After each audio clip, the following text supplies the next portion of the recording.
আসসালামু আলাইকুম। আমন্ত্রণ চ্যানেল সংবাদে, সঙ্গে আছি হৃদয় হোসেন। বিস্তারিত সংবাদের শুরুতে জানিয়ে দিচ্ছি ফ্রেশ প্রিমিয়াম টি সংবাদ শিরোনামগুলো। দুদিনের রাষ্ট্রীয় সফরে কাতারের আমির Sheikh Tamim bin Hamad Al Thani ঢাকায় 11টি সমঝোতা স্মারক ও চুক্তি সইয়ের কর্মসূচি। দেশে চলমান তাপপ্রবাহে 3 দিনের হিট অ্যালার্ট, অপরিকল্পিত নগরায়ন, জলাশয় ভরাট ও গাছ কেটে ফেলা এই পরিস্থিতি মন্তব্য। যুদ্ধের জন্য ব্যয় না করে জলবায়ু পরিবর্তন মোকাবেলায় বরাদ্দ বাড়াতে প্রধানমন্ত্রীর আহ্বান, সুন্দর পৃথিবী গড়ায় সমন্বিত উদ্যোগের তাগিদ। এবং ভারতের রাষ্ট্রপতি দ্রৌপদী মুর্মুর হাত থেকে পদ্মশ্রী পুরস্কার গ্রহণ করলেন রেজওয়ানা চৌধুরী বন্যা। দিল্লিতে রাষ্ট্রপতি ভবনে বর্ণাঢ্য আয়োজন। সংবাদ শিরোনামগুলো জানাচ্ছিলাম। এখনকার সংবাদ আয়োজন একই সঙ্গে চ্যানেল আই ইউটিউব চ্যানেল এবং চ্যানেল আইয়ের ওটিটি প্ল্যাটফর্ম আইস্ক্রিনে লাইভ স্ট্রিম হচ্ছে। দুদিনের রাষ্ট্রীয় সফরে ঢাকা এসেছেন কাতারের বর্তমান আমির Sheikh Tamim bin Hamad Al Thani. বিশেষ ফ্লাইটে সোমবার বিকেলে হযরত শাহজালাল আন্তর্জাতিক বিমানবন্দরে অবতরণ করেন তিনি। এর মাধ্যমে প্রায় 2 দশক পর দেশটির কোনো আমির বাংলাদেশের মাটিতে পা রাখলেন। এই সফরে দুদেশের মধ্যে বিভিন্ন বিষয়ে 11টি চুক্তি ও সমঝোতা স্মারক সই হওয়ার কথা রয়েছে। সাদি মাহমুদের রিপোর্ট।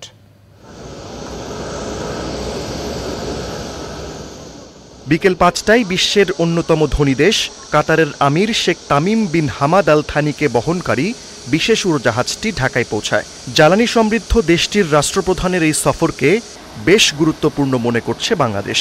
চলতি বছরের জানুয়ারিতে আওয়ামী লীগের নতুন সরকার গঠনের পর মধ্যপ্রাচ্যের কোনো দেশ থেকে এটিই প্রথম উচ্চ পর্যায়ের সফর। বিমানবন্দরে রাষ্ট্রপতি মোহাম্মদ শাহাবুদ্দিন কাতারের আমিরকে অভ্যর্থনা জানান। পরে Sheikh Tamim bin Hamad Al থানিকে দেওয়া হয় লাল গালিচা সংবর্ধনা। সশস্ত্র বাহিনীর একটি চৌকস দল কাতারের আমিরের সম্মানে গার্ড অব অনার দেয়।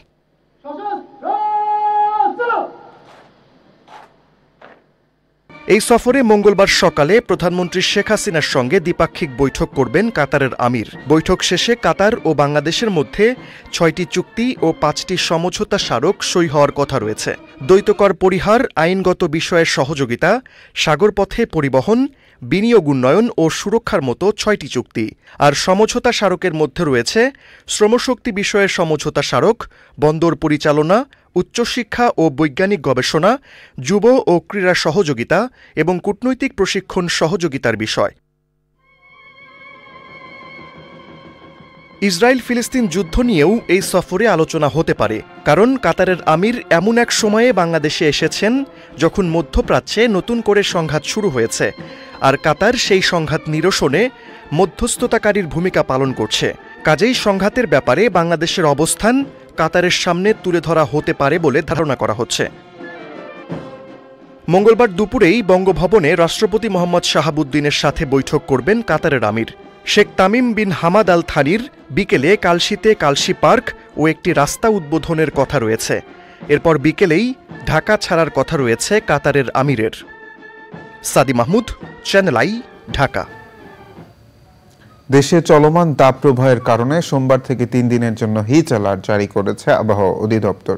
আবহাওয়াবিদ ও পরিবেশবিদরা বলছেন, সারা বিশ্বে বনাঞ্চল কমে যাওয়া ও জীবাশ্ম জ্বালানি ব্যবহারের কারণে অতিরিক্ত কার্বন নিঃসরণ বেড়ে যাওয়ায় তাপমাত্রা বাড়ছে।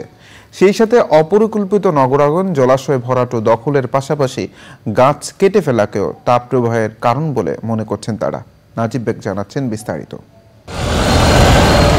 বৈশাখের শুরু থেকেই বাড়তে থাকা তাপমাত্রা গেল কয়েকদিনে জনজীবন বিপর্যস্ত করে তুলেছে। দেশের বেশিরভাগ জেলায় বইছে তাপপ্রবাহ। আর অতি তীব্র তাপপ্রবাহের কবলে 3 জেলা। যশোরে গেল শনিবার মৌসুমের সর্বোচ্চ তাপমাত্রা 42.6 ডিগ্রি সেলসিয়াস রেকর্ড করা হয়। বৈশ্বিক তাপমাত্রা বাড়ার জন্য ধনী দেশগুলোর অতিরিক্ত কার্বন নিঃসরণ এবং বনভূমি উজাড় সহ বেশ কিছু বিষয়কে দায়ী করা হয়। তবে দেশের তাপমাত্রা বাড়ার জন্য অভ্যন্তরীণ কর্মকাণ্ডকেও বড় কারণ মনে করা হয়। আমাদের জনসংখ্যা বৃদ্ধি পাচ্ছে, ফলে মানুষের তাপ, আমি প্রকৃতিকে ধ্বংস করতেছি, আমি কনক্রিটের নগর বানাচ্ছি, আমি ফ্লাইওভার বানাচ্ছি, আমি এলিভেটর বানাচ্ছি। গাছ লাগানোর কথা বলতেছি, কিন্তু যে গাছগুলো আছে সেই গাছগুলো কিন্তু আমরা ধ্বংস করতে পারছি, সবগুলো কেটে ফেলতেছি। যদি আশেপাশে পুকুর থাকে বা এইসব থাকে, সেক্ষেত্রে কী হয়, সাময়িকভাবে এগুলো তাপমাত্রাকে মানে কিছুটা হলেও কমিয়ে রাখে।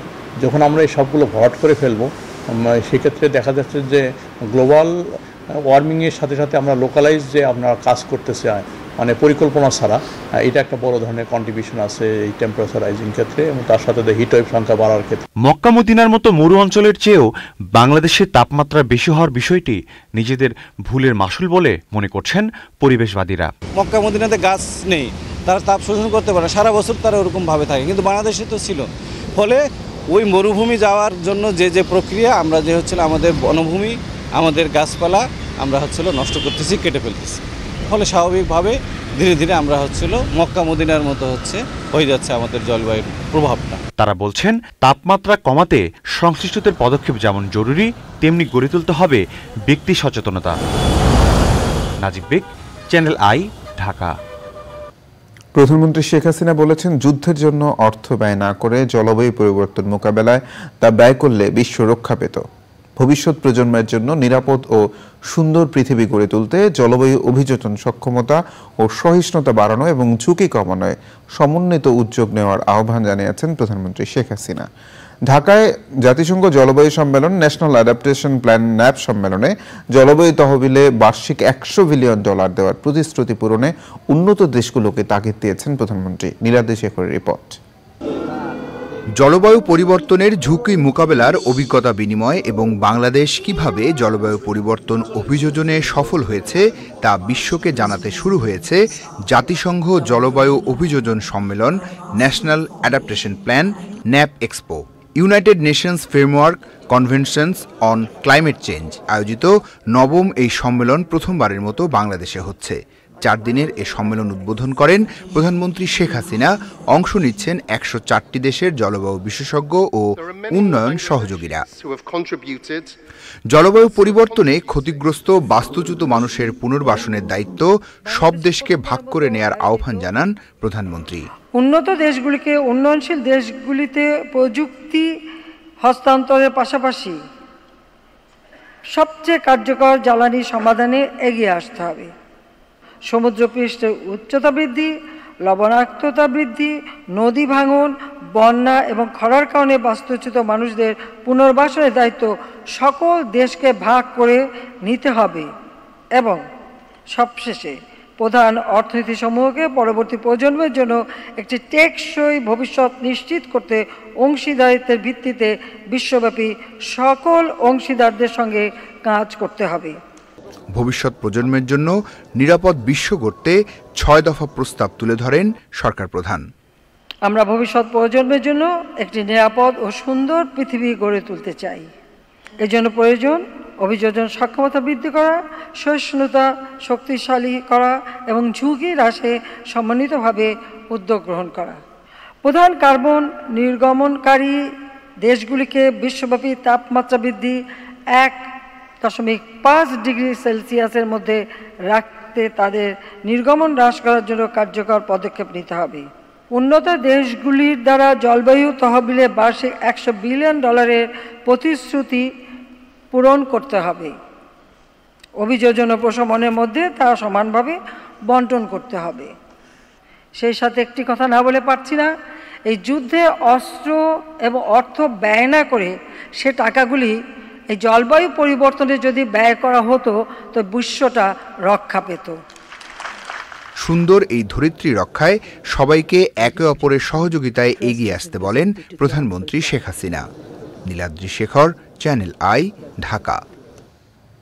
ভারতের রাষ্ট্রপতি দ্রৌপদী মুর্মুর হাত থেকে ভারতের চতুর্থ সর্বোচ্চ বেসামরিক সম্মাননা পদ্মশ্রী পুরস্কার গ্রহণ করেছেন উপমহাদেশের প্রখ্যাত রবীন্দ্রসঙ্গীত শিল্পী রেজওয়ানা চৌধুরী বন্যা। সোমবার সন্ধ্যায় দিল্লিতে ভারতের রাষ্ট্রপতি ভবনে এই পুরস্কার গ্রহণ করেন তিনি। বিভিন্ন ক্ষেত্রে গুরুত্বপূর্ণ অবদানের জন্য এবছর 5 গুণী ব্যক্তিকে পদ্মবিভূষণ, 17 জনকে পদ্মভূষণ ও 110 জন পদ্মশ্রী পুরস্কারে ভূষিত হয়েছেন। लायला नौशीन रिपोर्ट। दरबार हॉल में आगमन हो रहा है देश की राष्ट्रपति माननीय श्रीमती द्रौपदी मुर्मू। বাংলাদেশ সময় সন্ধ্যা 6:30টায় ভারতের রাজধানী দিল্লিতে রাষ্ট্রপতি ভবনে প্রবেশ করেন দেশটির রাষ্ট্রপতি দ্রৌপদী মুর্মু। এর আগে সেখানে প্রবেশ করেন দেশটির প্রধানমন্ত্রী নরেন্দ্র মোদী। পদ্ম পুরস্কারে ভূষিত গুণী ব্যক্তিদের উপস্থিতিতে শুরু হয় মূল অনুষ্ঠান। শুরুতেই দেশটির দ্বিতীয় সর্বোচ্চ বেসামরিক পুরস্কার পদ্মবিভূষণ তুলে দেওয়া হয় 5 গুণী ব্যক্তিকে।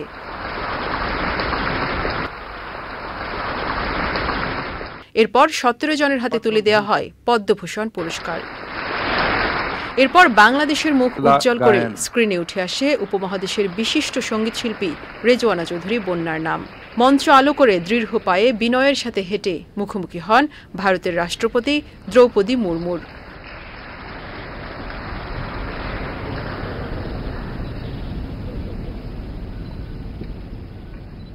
গ্রহণ করেন ভারতের চতুর্থ বেসামরিক সম্মাননা পদ্মশ্রী পুরস্কার।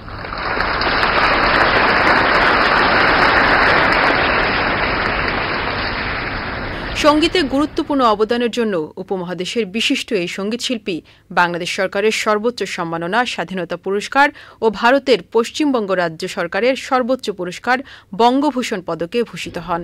এর আগে বাংলাদেশ থেকে 5 গুণী ব্যক্তি পদ্ম পুরস্কারে ভূষিত হয়েছেন। Laila Naushin, Channel I. সংবাদের এই পর্যায়ে বিরতি নিচ্ছি, আর বিরতির পর জানিয়ে ফিরছি। বিরতির পর আবারও আমন্ত্রণ চ্যানেল সংবাদ। প্রধানমন্ত্রী শেখ হাসিনার সাথে সৌজন্য সাক্ষাৎ করেছেন জাতিসংঘের জলবায়ু পরিবর্তন বিষয়ক সংস্থার নির্বাহী সচিব সাইমন স্টিল। সাক্ষাতে বৈশ্বিক জলবায়ু পরিবর্তনের বিরূপ প্রভাবে বাংলাদেশ নানাভাবে ক্ষতির শিকার হচ্ছে বলে উল্লেখ করে প্রধানমন্ত্রী বলেন, বৈশ্বিক কর্মসূচিতে জলবায়ু পরিবর্তনের প্রভাব মোকাবেলায় আন্তর্জাতিক স্টেক হোল্ডারদের সাথে সমন্বয় করতে বাংলাদেশ জলবায়ু উন্নয়ন সংস্থা গঠন করেছে, যারা উন্নত দেশ এবং আন্তর্জাতিক সংস্থাগুলোর সাথে কাজ করবে এবং জলবায়ু পরিবর্তনের সমস্যাগুলি প্রশমিত করতে কাজ করবে। এর পাশাপাশি জলবায়ু পরিবর্তনের প্রভাব মোকাবেলায় বাংলাদেশ দীর্ঘমেয়াদী নানা কর্মসূচি গ্রহণ করেছে। জলবায়ু পরিবর্তনে ক্ষতির শিকার দেশগুলোর জন্য ফান্ড গঠনেরও আহ্বান জানান প্রধানমন্ত্রী। এবার আমিন জুয়েলার্স আন্তর্জাতিক সংবাদ।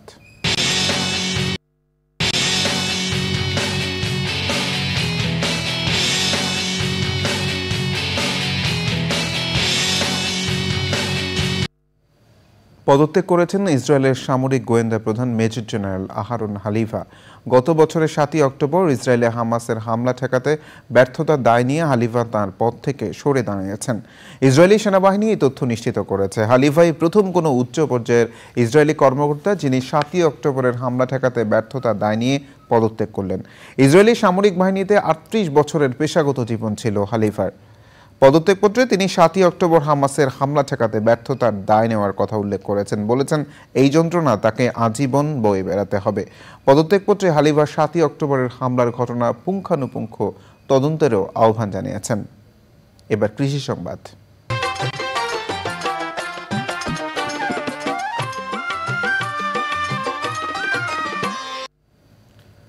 সিরাজগঞ্জের বৃহত্তর জলনবিল অঞ্চলে অপরিকল্পিতভাবে 3 ফসলি জমি কেটে অবৈধভাবে পুকুর খনন করায় জমির পরিমাণ কমার পাশাপাশি স্থায়ীভাবে জলাবদ্ধতা সৃষ্টি হয়েছে। এতে ধান চাষ করতে না পেরে চরম ভোগান্তির মধ্যে পড়েছেন হাজার হাজার কৃষক।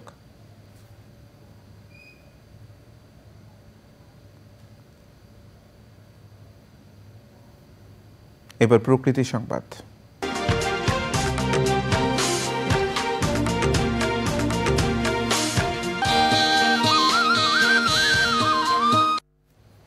একসময় ভাগাড় হিসেবে পরিচিত শরীয়তপুরের ডামুড্ডার মাতারবাড়ি খালের পরিবেশ ফিরিয়ে আনতে পুনঃখনন ও ওয়াকওয়ে নির্মাণ কাজ শুরু হয়েছে, আর এতে জনমনে স্বস্তি ফিরে এসেছে। খাল পুনঃখননে পরিবেশ দূষণ রোধের পাশাপাশি জলাবদ্ধতা নিরসনে গুরুত্বপূর্ণ ভূমিকা রাখবে। নদীর সঙ্গে সংযোগ প্রশস্ত করে নির্দিষ্ট সময়ের মধ্যে কাজ শেষ করার আশ্বাস দিয়েছেন সংশ্লিষ্টরা।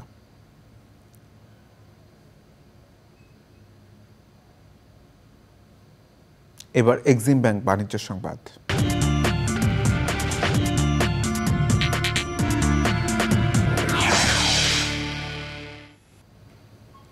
বাংলাদেশের সাথে মুক্ত বাণিজ্য চুক্তি করতে চায় মধ্যপ্রাচ্যের দেশ কাতার।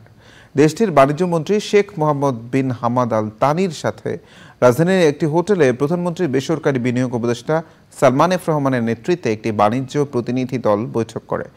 বাণিজ্য প্রতিমন্ত্রী আহসানুল ইসলাম, শিল্প সচিব Zakia Sultana, FBCCI president Mahbubul Alam, Bangladesh pharmaceuticals অ্যাসোসিয়েশনের সভাপতি আব্দুল মুক্তাদির, ঢাকা চেম্বারের প্রেসিডেন্ট আশরাফ আহমদ সহ অন্যরা এতে অংশ নেন। কাতার বাংলাদেশের সাথে বিনিয়োগ বাড়াতে আগ্রহী বলে সভা শেষে জানান সালমান এফ রহমান।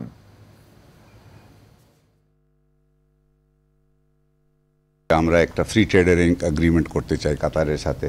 তো তারা বলেছে কি তাদের অনেকগুলি দেশের সাথে আছে।